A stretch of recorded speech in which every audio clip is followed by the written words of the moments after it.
सबसे पहला नियम एकादशी व्रत का सबसे पहला नियम है कि आप जिस दिन व्रत करो उसके एक दिन पहले भक्ति का संचार इस हृदय में कर लो। भक्ति का संचार इस हृदय में कर लीजिए। जिस दिन आप व्रत करो, जैसे एकादशी का व्रत कर रहे हो तो दशमी के दिन शाम का समय जब आवे, रात्रि जब होने लगे, शाम का समय आवे और रात्रि का आप जब भोजन ग्रहण करो तो उस भोजन में कोई ऐसा पदार्थ ग्रहण मत करिए जिस पदार्थ के कारण आपकी एकादशी बिगड़ जाए।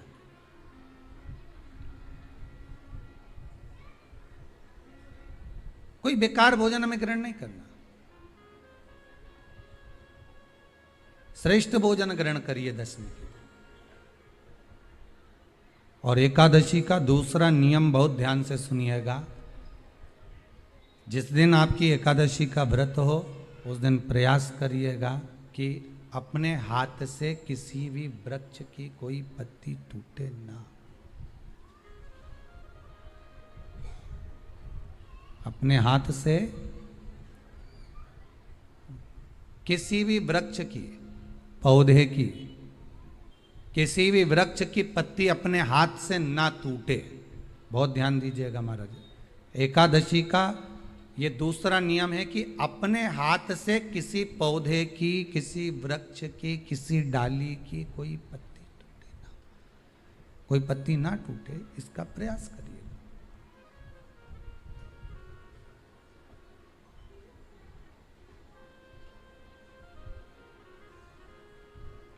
कितना सुंदर व्याख्यान कहा है, कितना सुंदर वर्णन है महाराज कि मात्र एकादशी का व्रत कर लेने पर, मात्र एकादशी का व्रत कर लेने पर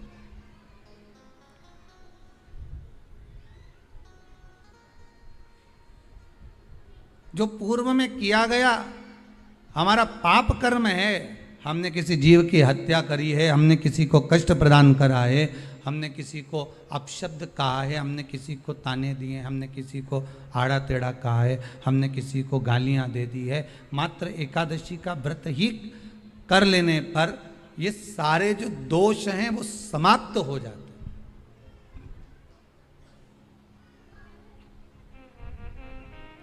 सारे दोष हमारे समाप्ति पर आ जाते हैं।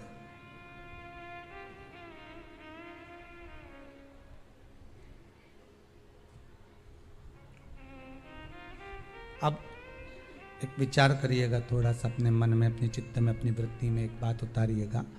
एक अपने मन में एक बात को उतार कर रखिएगा कि आप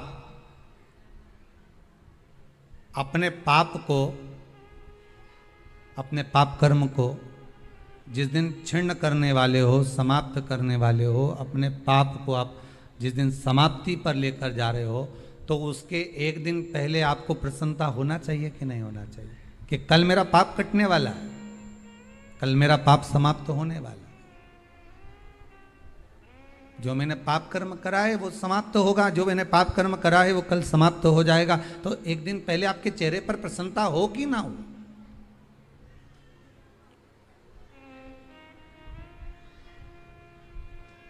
और चेहरे पर वो प्रसन्नता आपके आना चाहिए कि कल मेरा एकादशी का व्रत है, आज दशमी है, कल एकादशी का व्रत है, तो कल मेरी जब एकादशी का व्रत रहेगा तो मेरा ना जाने कितना कितना पाप, कितना असत्य, कितना झूठ, कितना प्रपंच वो समाप्त हो जाएगा। इसमें मुझे प्रसन्नता हो, इसमें मुझे आनंदता हो।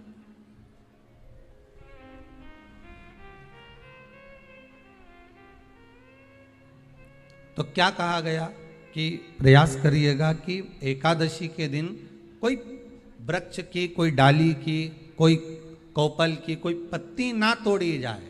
क्यों? तो कहा अगर उस पत्ती को हम तोड़ देते हैं, वृक्ष की पत्ती को या क्यारे में लगी हुई कोई डाली की पत्ती को हम तोड़ देते हैं तो एकादशी का पुण्य फल प्राप्त नहीं होता, एकादशी का कोई फल हमारे खाते में नहीं जाता, पुण्य फल प्राप्त। अब फिर भले तुम चाहे तुमने मोरधन खाया हो, चाहे तुमने फिर चिप्स खाई हो, चाहे तुमने फिर व्रत का कितना ही सामान खा गए हो और तुमने सोचा कि आज मेरी एकादशी है, तो फिर उसका कोई फल प्राप्त नहीं है, उसका कोई सुख प्राप्त नहीं है आपको, फिर उसका कोई आनंद प्राप्त नहीं है आपको, फिर उसमें कोई आनंद की अनुभूति आपको नहीं मिल रही है।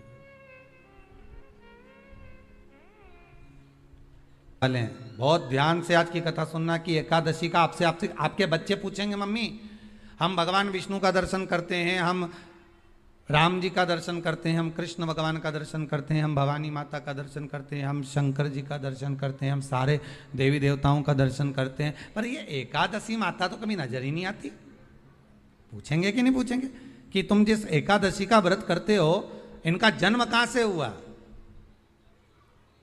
कहां जन्मी थी? एकादशी की जन्मस्थली कहां है?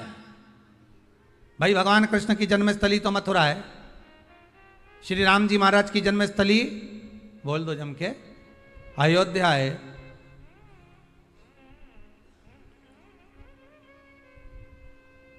कोई आपसे पूछ ले कि एकादशी की जन्मस्थली कहां है, तो आधे लोग तो बाल खुजाने में लग जाएंगे कि एकादशी आखिर पैदा कहां हुई थी, जन्म कहां लिया था, इसका जन्म हुआ कहां था, कहां जन्मी थी ये?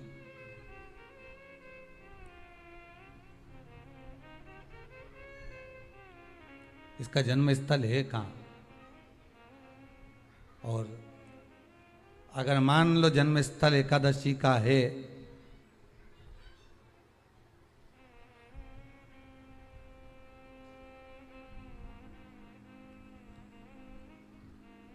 और एकादशी अगर जन्मी है, उसका जन्म हुआ है, और दुनिया के लोग इतना व्रत करते हैं, उपवास करते हैं, तो फिर इसका जन्म स्थल कहां होगा?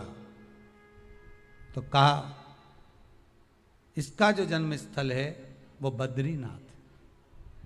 कहां पर है? बद्रीनाथ। और उस बद्री विशाल में भी एक गुफा जिसका नाम है हेमवती। क्या नाम है? हेमवती। उस गुफा में एकादशी का जन्म स्थल है। बद्री विशाल में हेमवती गुफा, जो 12 योजन अंदर प्रवेश करने जितनी है, 12 योजन की गुफा के अंदर, हेमवती के अंदर एकादशी का प्रागट्य हुआ था, एकादशी का जन्म हुआ था।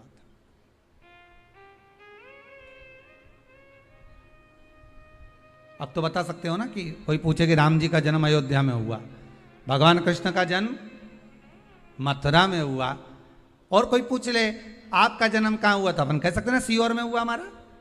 और आपसे कोई पूछे कहाँ हुए, तो कहीं इंदौर में हुए, कि देवास में हुए, कि भोपाल में हुए, कि मुंबई में हुए, कि पूना में हुए, आपका तो बता दोगे। पर बच्चे आपसे पूछ ले मम्मी तू इतनी एकादशी का व्रत करती है, एकादशी का तू व्रत करती है और सबको करा देती है कि वल्लभ कुल की एकादशी करो, भले बकरी जैसे चरो पर एकादशी करो, और सबको एकादशी कराया, तो कोई पूछ ले कि एकादशी का जन्म कहां हुआ था, तो आप कह सकते हो कि बद्री विशाल में, हेमावती में, बद्री विशाल के हेमवती गुफा के अंदर जो 12 योजन की गुफा है, उस गुफा में एकादशी का जन्म हुआ।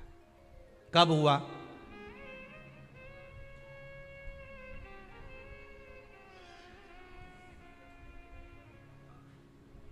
जन्म होने का कारण, राम जी के जन्म होने का कारण था रावण का संहार।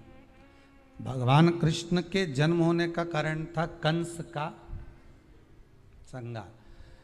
नरसिंह भगवान के जन्म होने का कारण, प्रकट होने का कारण था हिरण्यकशिपु का संहार। वराह भगवान के प्रकट होने का कारण था कि पृथ्वी को जल पर लाकर ठहराना, हिरण्याक्ष का संहार।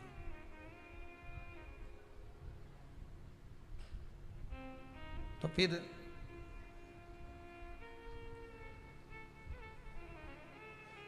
इसके जन्म का कारण क्या है? तो कहा इसके जन्म का केवल एक कारण है। सतयुग में, अब एक और बात का बहुत ध्यान दीजिएगा महाराज, सतयुग एक बार नहीं हुआ कि तुम सोचो कि सतयुग के बाद में द्वापर त्रेता आ गया, त्रेता के बाद द्वापर आ गया, द्वापर के बाद कलयुग आ। एक सतयुग नहीं है, एक त्रेता नहीं है, एक द्वापर नहीं है। ना जाने कितने कितने सतयुग निकल गए, ना जाने कितने कितने द्वापर त्रेता कलयुग, ना जाने कितने निकल गए।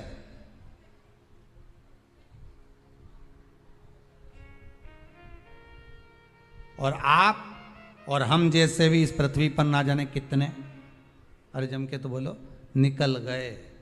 पृथ्वी वहीं की वहीं है, जिस मकान में रहते हो वो मकान भी वहीं की वहीं है। बस कभी कभी एकदम प्लाट हो जाता है, फिर उस पर वापस बन जाता है, फिर क्लीन, फिर बन गया, फिर क्लीन, फिर बन गया। ना जाने कितने कितने कितने कितने जन्म हम ले चुके हैं, और हमारे भी आगे का जन्म कितने जन्म होते रहेंगे। जमीन वहीं की वहीं रह जाएगी और अपन चले जाए, बस वो जगह वहीं रह गई। जो पहले परदादाजी की थी दादाजी को मिल गई, दादाजी की थी पिताजी को मिल गई, पिताजी की थी उनके बेटे को मिल गई, उनके बेटे से उनको बेटों को मिल गई। मिलते मिलते मिलते मिलते कब वो जमीन भी बिक गई समय की अवस्था में, फिर दूसरे की हो गई। और हम सोच कर रह गए कि ये हमारा है, हम इसके लिए लड़ाई करें, झगड़ा करें। हम केवल इस जमीन के लिए, जरा सी प्रॉपर्टी के लिए अदालत में खड़े, अपना समय बर्बाद कर दिया, और जो पाना था वो छोड़ दिया, जो पाना था वो छोड़ दिया हमने।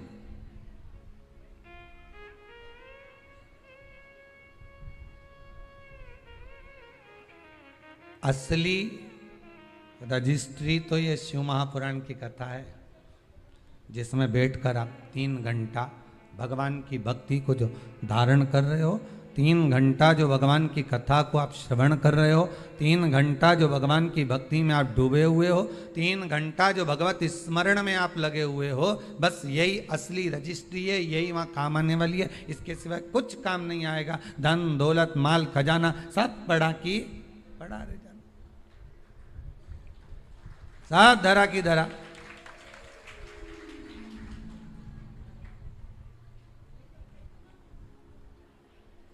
रह गया। वो एक लाइन आप लोग स्मरण करते होंगे, सज धज के जिस दिन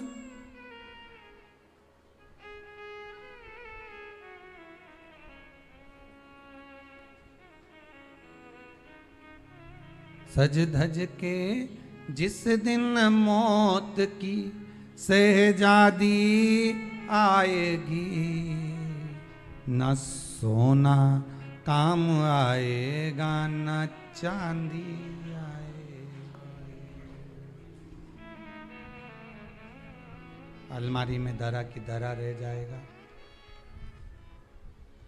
लॉकर में पड़ा की पड़ा रह जाएगा। लॉकर में पड़ा की पड़ा है, अलमारी में धरा की धरा है। कपड़े भी सारे घड़ी बने की बने रहे, कपड़े भी धरे की धरे रह गए और सब पड़ा रह गया। कि छोटा सा तू कितने बड़े अरमान हैं तेरे, मट्टी का तो सोने जैसे मान है तेरे। मट्टी की काया एक दिन मट्टी मिल जाएगी, न सोना काम आएगा न चांदी आएगी, न सोना काम आएगा न चांदी आएगी। सज धज के जिस दिन मौत की शहजादी आएगी, ना सोना काम आएगा ना चांदी आएगी, ना सोना काम आएगा ना चांदी।